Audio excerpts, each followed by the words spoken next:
Hi, I'm Sam. And I'm Felicia. Welcome to the Bootleg Book Club. Today we're going to be discussing Red Lip Theology by Candice Marie Benbow. So I was actually introduced to Candice via Twitter. She had this story go viral of how she had this really noisy neighbor and she was going to bake him a cake, and then she ended up baking him a cake, and then he ended up apologizing, and he ended up actually being a music producer or something, and apparently they're still friendly. So that was my first introduction to her, and then from there I found out she actually had gone viral before, I think, for writing the Lemonade syllabus. And then I want to say a little bit after that, I saw she had an interview with Kev on Stage, who is a famous Black YouTube comedian who's now since created his own platform, and his whole thing is Christian comedy that can sometimes edge into other things, I guess you could say. And I really liked their interview because it kind of expanded on womanist theology that I had been introduced to while I was in college. And she brought up a point that I thought was so amazing, and I remember reposting it, and it was about this whole idea of soul ties, which pastors are always talking about. And she brought it up, and she was like, and you know what? The only time it's brought up in the Bible is not even between a man and a woman. It's between Saul and Jonathan, that their souls are tied. And so I just thought that was a revelation for me anyway. So anyway, Candice is a Black womanist theologian. As I mentioned, I was introduced to her via Twitter. I actually pre-ordered her book way back when it came out, and we're just now reading it. I was so excited to finally read it for April. We decided on her book for April because April is actually Black Women's History Month. And it's also a very religious month, and this is a religious book. Right. It's considered a very religious and holy month because all of the Abraham religions have a holiday in April. There's Easter, there's Passover, and there's Ramadan. Candice also holds degrees from Tennessee State University, North Carolina Central University, and Duke Divinity School. She spent some time as a sociology professor and now makes her living as a writer. I also want to mention that I, my introduction into Candice also, I did a course on Black feminism in high school, and I was really interested in the Lemonade syllabus, but I didn't know it was her until you connected the dots for me. Okay. When I was in school, because then I had to do pretty much a social media platform campaign for women in women theologians in Christianity, and I kind of knew Priscilla Shirer, and I wanted a Black woman and different things like that, and you mentioned her name. So I did the research on her, and I was like, oh, she's the same woman. I was like, this is perfect. So you had actually known of her work before. I also had known of her work. But yeah, she's really interesting, really talented, and I also love this book. So I'm excited to get into it. Yes, I agree. So the book is about defining what Candice Marie Benbow has coined to be red lip theology. She writes about what it means to be a Black woman who grew up in the church, but is also very much feminist or womanist, whichever term you more so identify with, and a woman who's aligned with her sensual side, and just recognizes that she is human. She also organizes the book based on a woman's routine for getting ready for the day, a routine she says helped her out of one of her darkest moments when a friend encouraged her to get ready for the day because no matter how bad she was feeling, she couldn't go into the world with a defeated attitude. And when you go to the contents, the steps are skincare, and that is also We Are Good Creation. Primer, which is suing God for back child support. Foundation, God and Other Reformed Helicopter Parents. Brows, eyeshadow, liner, and lashes, God Made Me Black. Contour and concealer, Amazing Grace for Side Chicks. Bronzer, we should all be womanist. Blush, survived by a special friend. Highlighter, black lace teddies and other pieces I rock under the anointing. Lip primer, liner, lip gloss, and lipstick, leaving church, and then setting spray, Psalm 90:12. All right, T. So that is how the book is set up. And I really liked that too, because for each section, she also explains like the importance of that. So when she talked about foundation or primer, she talked about how one, the what it is for makeup, but what it is also just for her life in general when it comes to Christianity, of like the importance and the value of having a good foundation. Right.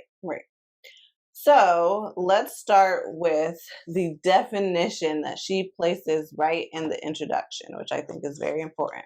Okay. And she says, red lip theology is the lens through which I understand myself as a millennial Black woman of faith. It creates space for both my upbringing in the Black Baptist Church of the South and my coming of age when America was embracing hip hop's aggressive, brash voice and bringing it into the mainstream. Red lip theology is a space in which young Black church women can sit with the parts of ourselves and be honest about all of them.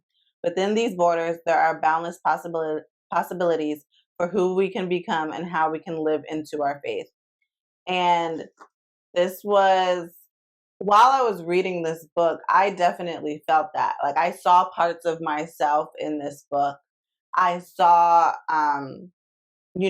things that I had to go through, I think, to reconcile how I grew up, but also who I was becoming. Right. And so that is what I appreciate about this so much, that it creates a space for a woman like me, and it creates a lane for a woman like me who is trying to figure out my faith, wants to be strong in faith, but also recognizes these other parts of myself. Right. I really also like this part. This was ended up being one of like my bookmarks. Okay. But it's good foundation also to have like the actual definition of what we're talking about for red lip theology. And before it, she kind of talks about the need for red lip theology. It's having confidence in my ability to articulate my faith and what it meant for me. I think this was also really good understanding of the overall book, because yes, it's about red lip theology, but as you soon see, for me, it also looked like a memoir of hers. So her life is really interwoven with this. So it made me see, how can I apply this to my life, and how ways I could learn to articulate my faith, and building that relationship I have with God in a more acceptable way. Because another thing she mentions, this was after like the paragraph that you read, it's another sentence. It said, red lip theology introduced me to a God much more kind, gracious, and loving than the one I'd been given in my youth and young adulthood. Right. So how you were saying, reconciling the way we were raised and then recognizing the woman that we are becoming, it's so true and real. And I really connected to that. Right. And the part about it being a memoir for her is also very true, in that she details a part of her life that she then reflects on how that changed her faith, or changed how she saw God, or changed or built upon the relationship that she had with God. Right. So let's get into bookmark, where we talk about our favorite parts or our favorite quote. And I think we both have a lot of quotes for this book. But I'm going to choose to read only my favorite one right now. And then as we discuss other topics, I'll bring up other quotes. But this is definitely one of those books you're going to want to have a highlighter, a pen, sticky tabs, like whatever you use, because you're going to want to annotate it. And, and if you're not annotating it, you're doing a disservice to yourself in this book. Yes. Okay. It's so enriched with so many good things. Yes, I can agree with that. So my favorite quote is on page 18. But I knew it was in the doctrine of creation where I would situate the most important argument I'd ever make. If all of creation is holy, then Black girls and women are holy too. Mm. And I thought that was important for me because I struggle a lot with remembering that I am enough in who I am. And if you are going to be a believer and you're going to say like all everything that God creates is holy, um, God created you. God created me and you. So by definition, no matter what the world tries to say about Black women, Mm. we are holy and we are divine and we are enough. And so I Yes. just found that like I know it seems like a like simple sentence, but it was very profound to me. Yes. Very profound. And also, from the very beginning in that section, how they want the world or the spaces want to say about Black women and things that they don't want to say. Hmm. She talked about it really started off also with being faced with cases of Trayvon Martin, but there are other people too. There were other women Hmm. that were ignored, and Right. she was trying to bring that to the forefront. And Black women shouldn't be able should not be pushed to the sidelines anymore. There's room, and she mentions like for us to thrive, and there should be ways for us to thrive. Especially in the church, if the church is giving support Right. the right way. And I remember what you're talking about. She talks about how when it came to Trayvon Martin, he received a lot of support with even within the church. There was a whole movement, Yes. and rightfully so. However, when it came to the young woman, I believe Rekia Boyd, Yes. she Yeah. did not receive the same attention, the same movement behind her. Right. For me, one of my favorite lines is God is God. God created all things, exists beyond time, and is eternal. God stood before language or identity and is not defined by them. God is compassionate and empathetic, enough to make room for us to come to know God as we need to know God. Um, this was really important for me. One, of course, defining God and my relationship and recognizing and challenging me to see how I see God. Um, this is around a time where she talks about her time at the Duke Divinity School and how you growing up ingrained you assign God to a gender. People genderize God, and he's above that also. And that shows with ways of how she talked about how she really did see God in her mom, and she saw her mom as God, and how maybe books like The Shack kind of disrupted people's ideas of God because he was seen as a woman, and people were saying that's against it, that's not God. And again, it's like, why can't women be God? Right. And with God is before everything, before what if God is before the word and is the word, um, we have a very limited mindset right now of what God and who God is, and that Right. could really Right. put a lot of a skewed image of how we see ourselves as women immediately versus kind of being almost like second class, right? Right. To men, if you're saying, and We just can't be this. We we can't can't do that. exactly. So that was really meaningful for me to see how she shared that and she worked through that. And I guess that's another part of this book. This book challenges you a lot with your faith. Right, I agree. And actually, I wrote the piece about ungendering and like how it actually inspired me, and how I'm going to try to be more cognizant of it. And in fact, the other day I had posted something and I deleted it to repost it in a different way Mm. because I initially wrote because I had seen it online. I had seen someone talk about this, but then I wanted to post it. And I initially posted, God didn't remove the Red Sea, he parted it. And then like I went back and I was like, God didn't remove the Red Sea, God parted it. Like I want to be more intentional about not assigning gender to a God. Like I think I really Yes. want to do that, and that is another thing that I'm taking away from this book for sure. Um, Ready to get into bookish? Yes. Okay. Bookish is when we talk about how the book that we read reminds us of real life factors or concepts, or how we might even see it play out in our own lives. And for me, a big thing was the fact that she grew up in the church and we grew up in the church very much so. Yes. And I do remember growing up thinking, if I do the right thing, I'm going to win. And Candice talks about that. And she talks about how when you're growing up in the church, you're kind of seen as set apart from other people. Like you're kind of Mm, seen as the good kids. You're told you're going to get all these things if you stay in line with God. right. And I also remember doing a purity ceremony and all of that stuff. Um, and then I remember that moment of going away to college and trying to reconcile these different parts of me. I was meeting people who were LGBTQ, and I felt like I wanted to have a God, or I believe in a God that loves them too. Yeah. And that, again, like we were saying, God was before all these identities and labels and all of that stuff. So the God that I serve created these people. So his love encompasses these people too. And so that was one thing for me. And also again, like not wanting to see, just because I'm a woman or a black woman, not I you know, the God that I serve does not see me as less than just because I'm a woman. Right. So also reconciling that piece and being introduced to womanist theology. Actually, my senior thesis was on womanist theology.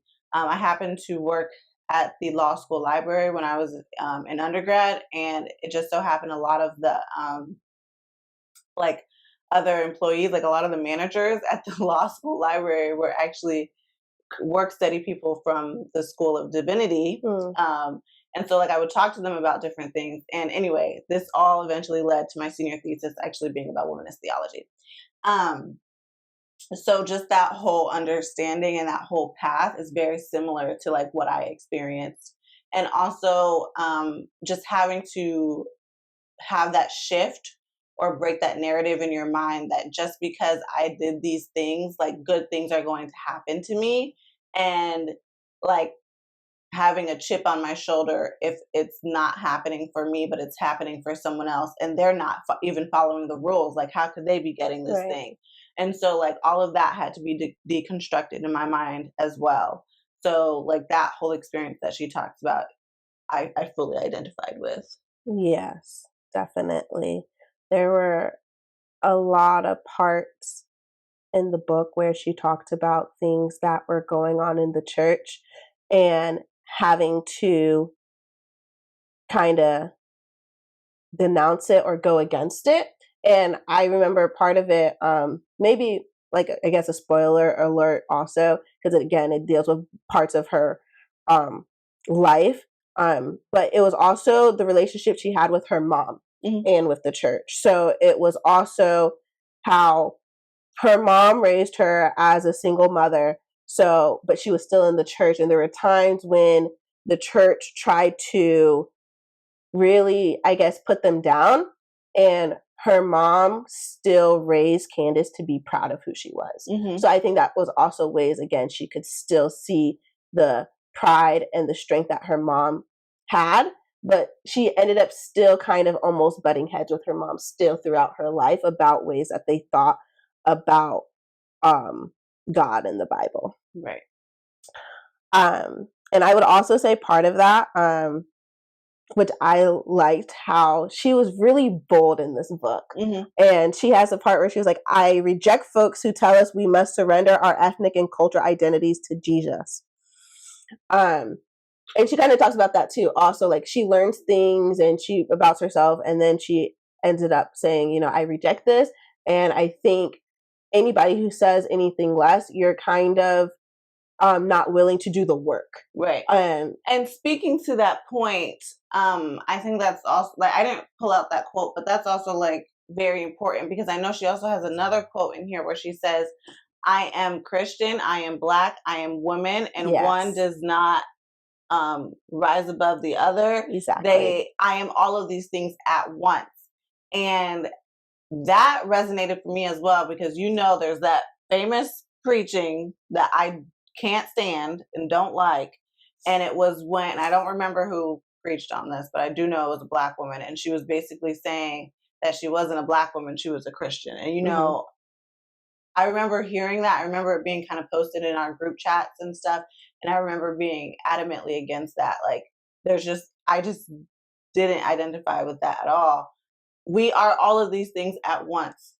Like, you cannot separate yourself, okay? So you cannot separate these identities. Right. Yeah, I definitely feel the same. Like, it felt off.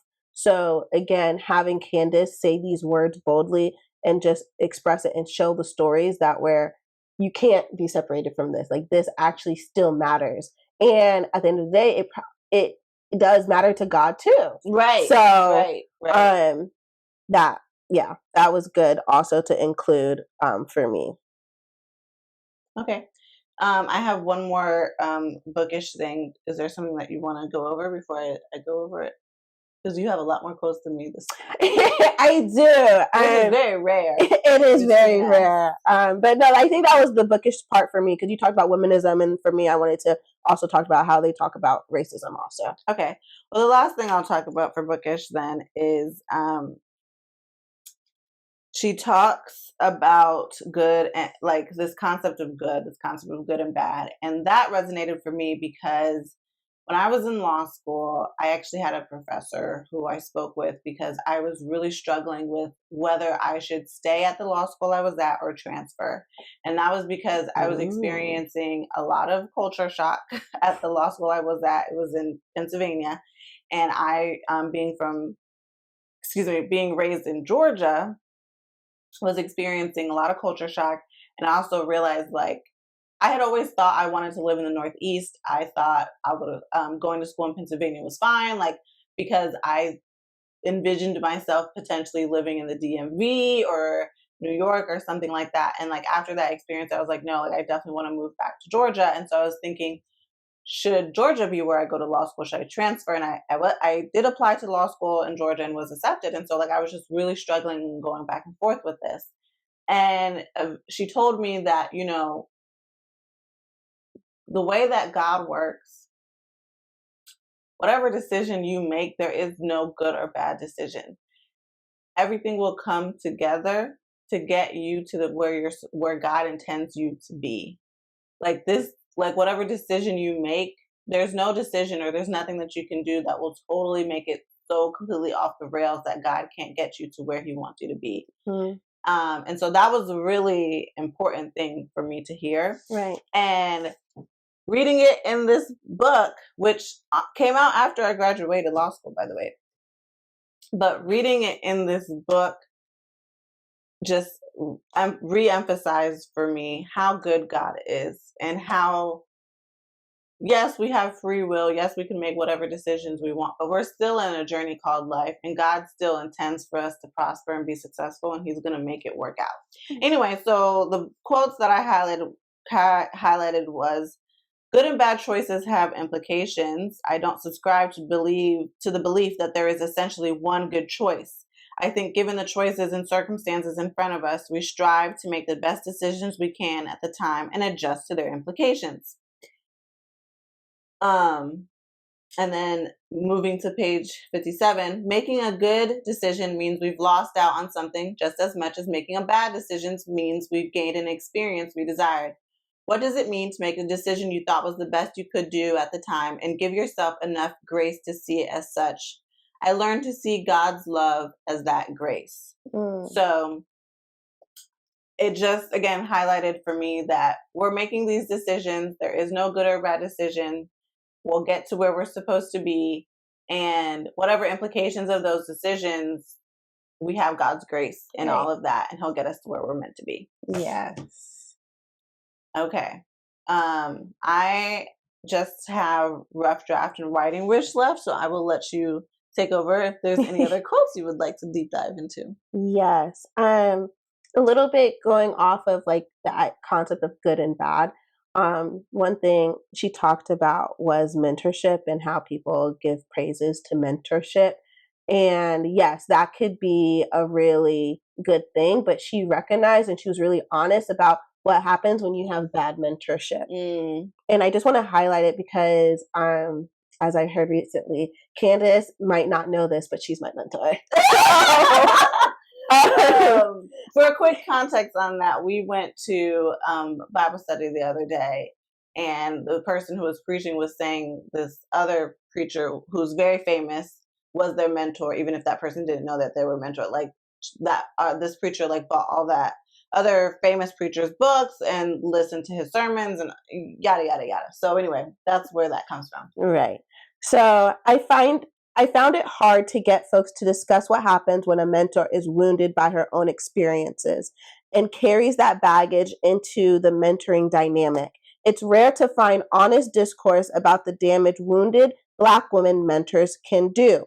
It's one of those unspoken rules, like sitting still in the dark when it's thundering and lightning outside. Speaking publicly about professional and accomplished Black women's wounds is profoundly disrespectful. Um, and I thought this was just so interesting, again, where she is being honest, she's being raw about it, and that's what this book is about. She is calling out and challenging a lot of things that people would usually say, oh, you keep that for the family, you keep that when we get home. No, she's exposing it and putting it out to the light, and she is really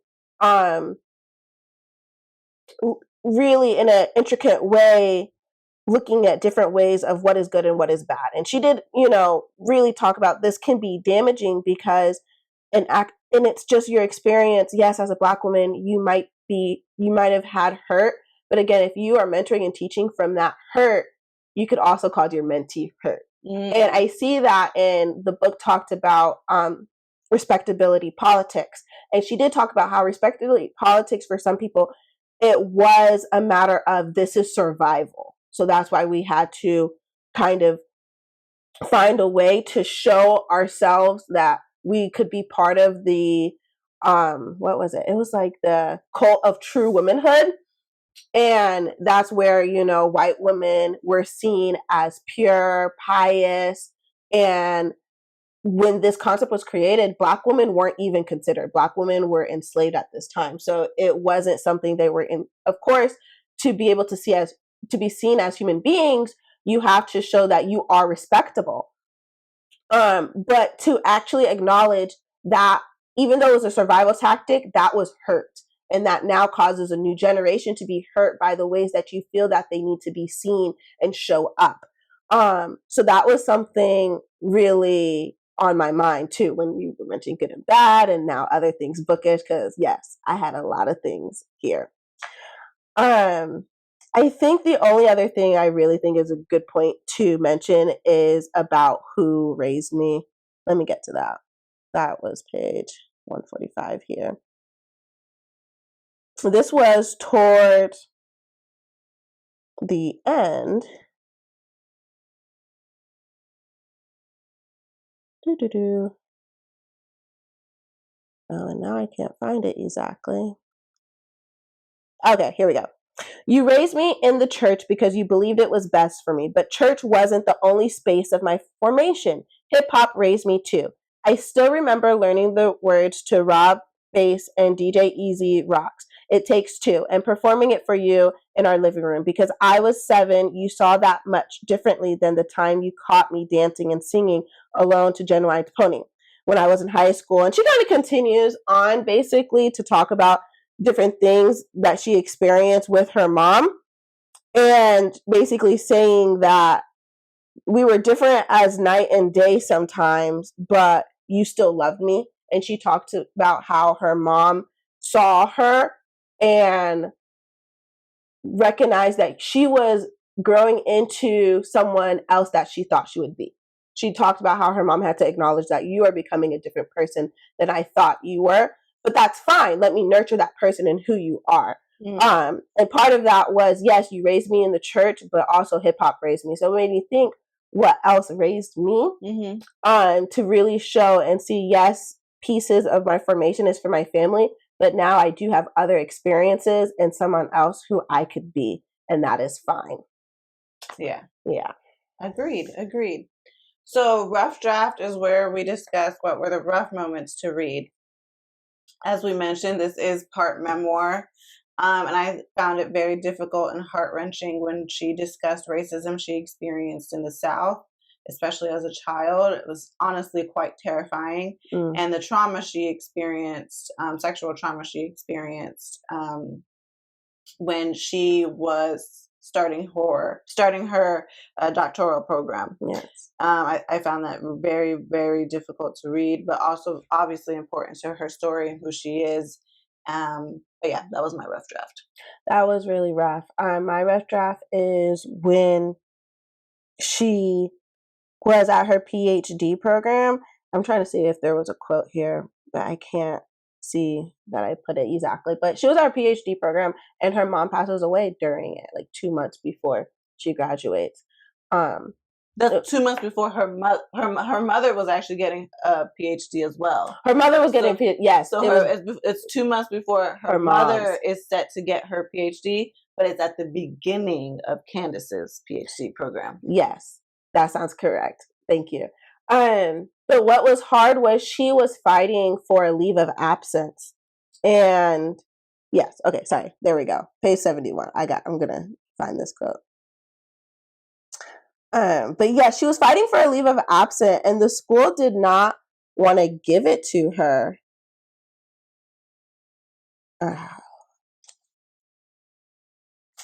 And the woman basically, she didn't understand why I was still requesting a leave of absence 6 months after my mother died. According to her, I should have adjusted by then. And that was so rough to read, of like this woman just having the audacity to ask this of, the person who raised me, the person who I love, the person who I see God in, passed away, and you want me to be okay in just 6 months? You want me to just move along? And then that Candice had to ask like 3 times, and then they were like, ask again, and she was like, no, I'm not going to ask you again. You need to go back and like really give me leave of absence. But I will say I'm glad that she was able to fight and get some compensation from what she went through. But again, it was really rough to read. Like, wow. In academia in this time, you still have to go through this, and it's just, again, this is reality clicking in. Yeah. All right, and then that takes us to our writing wish, and this is where we discuss something that we would like to see from the author either in the future or something we would have wished was added to the book itself. For me, my writing wish is to read more of her work. And I know she recently announced on Twitter that she has signed a contract for book 2 and 3, so I'm excited for those. But honestly, I'm going to take it back to how I was initially introduced to Candice. Being introduced to her via Twitter, via that story about baking a cake for her neighbor and all that stuff. I kind of want to see like a romance book or TV show, movie, something from her as well. Like, I just think she would also thrive in that lane. And I think I want to see Black womanist romances. I think that would be really cool too to see. Yes, that would be like cool. Black womanist theologic type romances. I think that would be cool. Yes, it's giving Hallmark, Mahogany. She should be part of that. I love that. Yeah. For me, I don't know if she has one already, but a podcast to hear more about her faith and other Black women. I don't think basically a book is enough. I think a book is great, and I definitely would read more of hers. But I go back to the ending. This is the last quote officially. Sorry. My faith and that of sisters like me isn't necessarily going to look like yours. I wish more of our mothers understood this. It would ease so much tension. We're no different from you. We love God. We know God loves us, and we allow that love to guide our lives. I know I cannot survive without God in my life. It has been God holding my hand in this darkness, enabling me to survive life without you.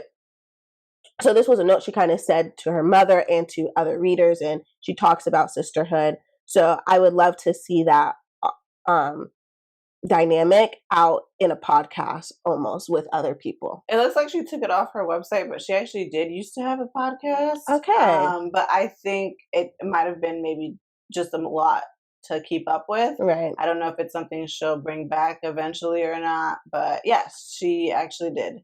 So I'll have to go look that up on YouTube then. Hopefully some things are still up. Yeah. All right. Well, that's it from us. Make sure to check out the blog to see our full review and keep up with our YouTube and Instagram to also see any updates as well. Thanks again for watching. Have a great day.